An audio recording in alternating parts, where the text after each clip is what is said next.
Alright, let's make a video about Pinocchio. The Adventures of Pinocchio by Carlo Collodi. I know nothing about the man. So as far as I know, this is a copyright-free story. It was written long ago. And the cover illustration is really bad. It makes no sense. And it's obviously a Disney variation. We're going to go over every single word. The Adventures of Pinocchio, Carlo Collodi. A watermill classic. Watermill is some company from New Jersey. Collodi, The Adventures of Pinocchio, watermill. Alright, so they took a public domain story and made a book. The Adventures of Pinocchio. Imagine old Geppetto's surprise when his newly carved puppet comes alive. Geppetto names the puppet Pinocchio and treats him like a son. But the lively, talkative puppet can't seem to behave properly. On the way to his first day of school, Pinocchio comes upon a tempting theater show. Deciding that school can wait till tomorrow, till tomorrow, the excited puppet sells his school book and buys a ticket for the show. Will the mischievous puppet even get his wish to become a real boy? With Pinocchio, only one thing is certain. Almost anything can happen. Complete and unabridged. A watermill classic. So, like you, I've never heard of the book publishing company of Watermill. This book belongs to David Lovins, 2023. I've owned this book for years, and now I'm finally bothering to read it. All right. The Adventures of Pinocchio, Carlo Collodi. I don't know how to say it. I don't speak Italian. A watermill classic.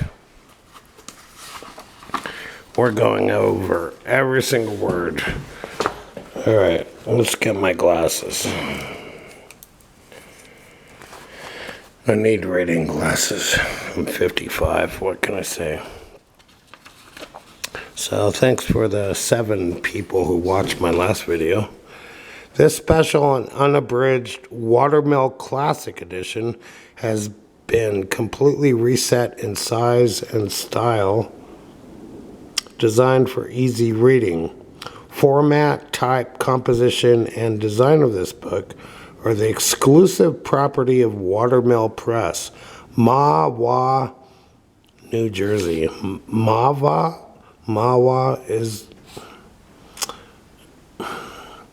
sounds like a Native American name. All rights reserved. No part of this book may be used or reproduced in any manner whatsoever without written permission from the publisher. Well, I guess I'm just going to put up the video anyway. If you don't like it, you can take it down.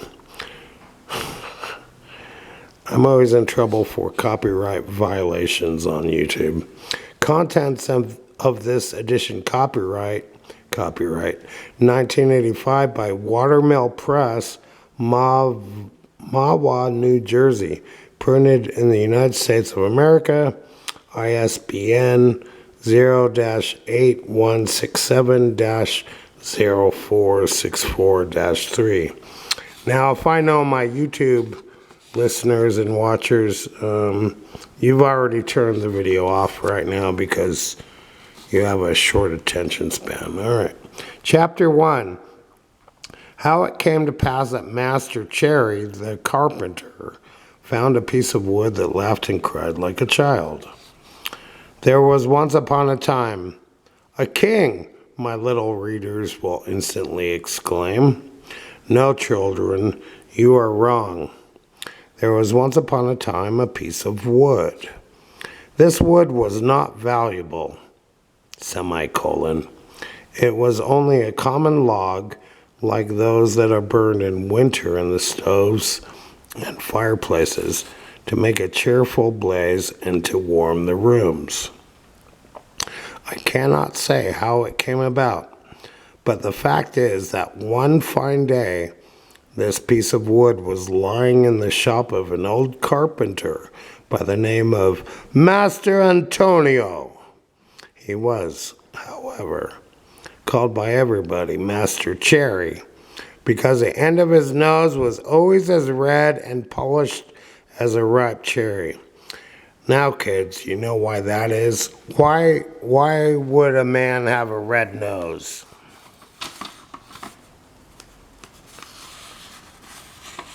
Because he drinks.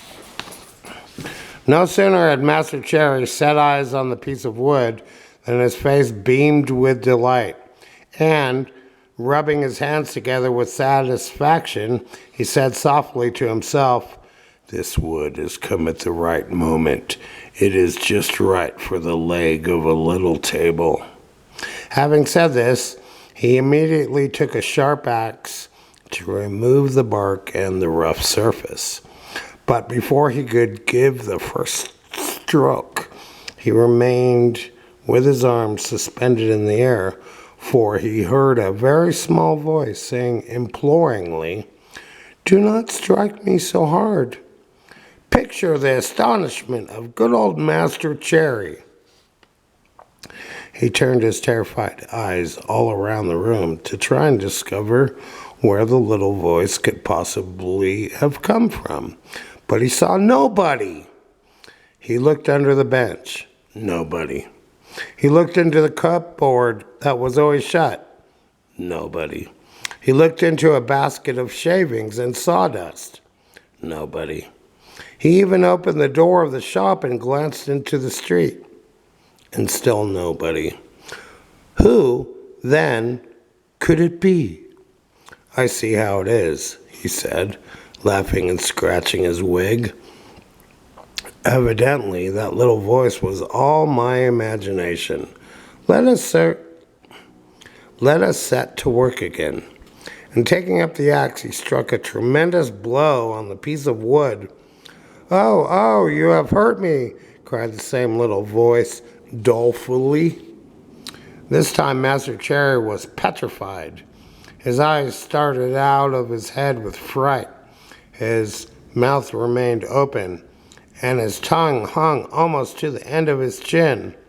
As soon as he had recovered the use of his speech, he began to say, stuttering and trembling with fear, "But where on earth can that little voice have come from that said, 'Oh, no one else is here'? Is it possible that this piece of wood can have learned to cry like a child? I cannot believe it.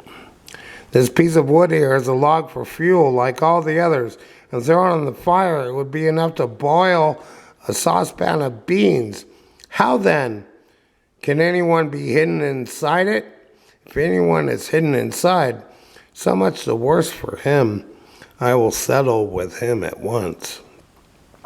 So saying, he seized the poor piece of wood and began beating it without mercy against the walls of the room. I want to read that again.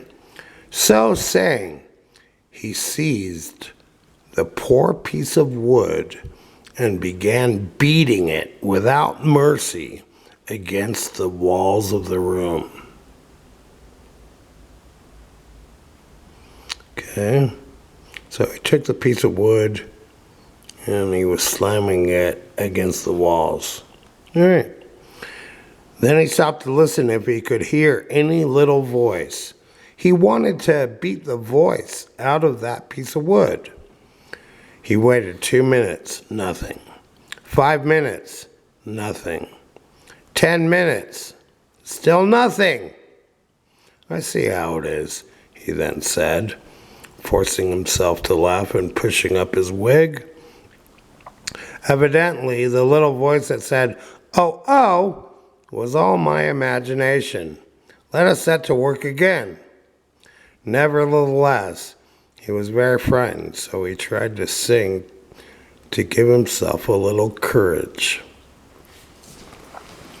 Putting the axe aside, he took his plane, to plane and polish the bit of wood. But while he was running it up and down, he heard the same little voice say, laughing, "Stop, you're tickling me all over." This time poor Master Cherry fell down as if he had been struck by lightning. When he at last opened his eyes, he found himself seated on the floor.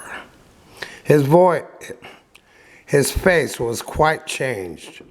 Even the end of his nose, instead of being red, as it was nearly always, had become blue from fright. All right. The Adventures of Pinocchio. My favorite joke is the voice of Geppetto and the voice of Mario from Super Mario Brothers.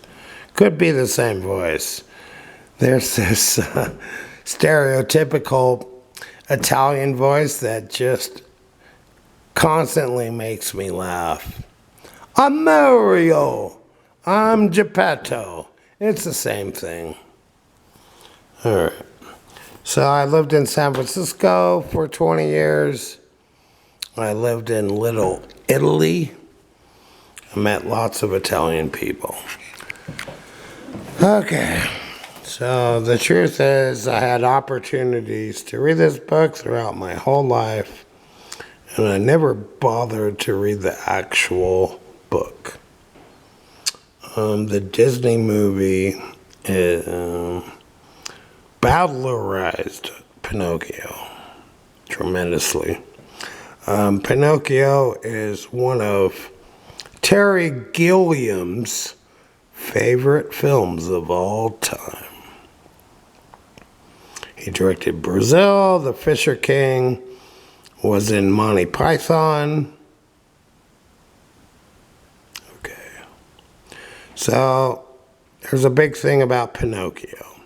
Why has this story lasted the test of time? Because it's great. It's one of the best books I've read in 20 years. Because it's very honest about how bad of a boy Pinocchio is. He has a blockhead as a brain. All right? He's stupid. So, I just read chapter 1. Pinocchio is stupid and gullible. And boys need not to be that. All right.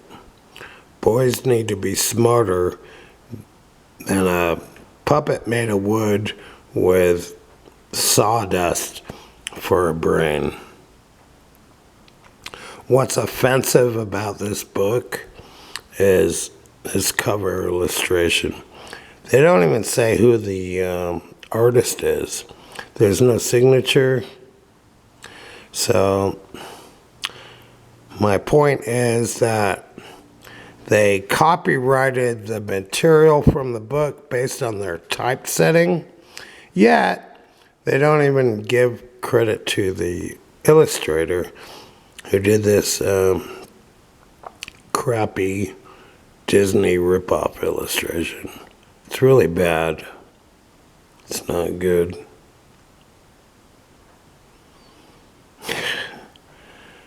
That's New Jersey for ya. Alright, so they made this book to put on those wagons that go to elementary schools. So kids buy this book and maybe they read it, and maybe they don't. There's no price on the book. Alright. So the publishers seem to take a lot of credit. And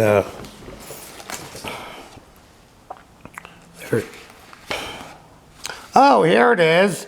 About the author, Carlo Collodi. This is what I was looking for. Carlo Collodi is the pen name of the writer Carlo Lorenzini. Born in Italy in 1826, he grew up to become a writer of satire and comedy. After translating some French fairy tales, Collodi decided to try his own hand at writing for children. He began by writing several short pieces about a wooden puppet called Pinocchio. Published in a children's magazine, the stories were an immediate success. The book version, published in 1880, has been a beloved classic ever since. That's what I was looking for. Well, they spent one paragraph talking about the author.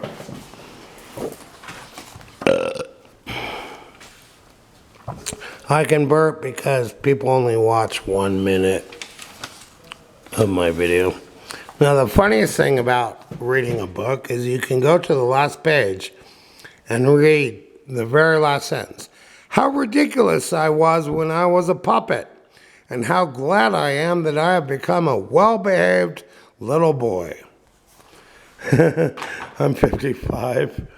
I'm not well-behaved at all. In fact, I'm getting worse.